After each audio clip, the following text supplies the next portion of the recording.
এজন বিশিষ্ট শিল্পী লোহিত গগৈদেৱে ব্যক্তিগীতেৰে ৰাজীৱ দাক মৰম যাচিছে। বিশ্বজিৎ খাটুৱাল সঞ্জীৱ বৰাদেৱৰ কথাৰে বিপিন চাওদাংদেৱেও এটি গীতেৰে ৰাজীৱ দাক মৰম যাচিছে। তেখেতসকললৈ মই ধন্যবাদ জ্ঞাপন কৰিছোঁ। আৰু আজি ইয়াত উপস্থিত থকা জনগণলৈ মই এই মঞ্চৰ পৰাই সেৱা জনাইছোঁ।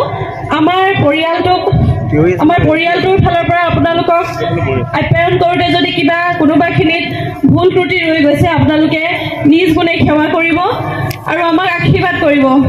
আমাৰ এই বিপদৰ সময়ত আপোনালোকৰ উপস্থিতিয়ে আমাক যে কিমান সাহসী কৰি তুলিছে আমি ভাষাৰে বুজাব নোৱাৰোঁ। মই বাৰে বাৰে কৈছোঁ এইষাৰ কথা।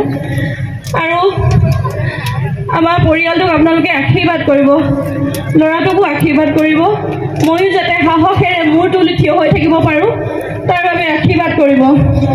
আৰু আমি যদি সম্ভৱ সমস্যাৰে কওঁচোন ৰাজীৱ দাৰ এটা ভাল লগা শব্দ যিটো তেখেতৰ হয়তো আটাইতকৈ ভাল লগা এটা বাক্য সকলোৱে সমস্যাৰে ক'ব দেই।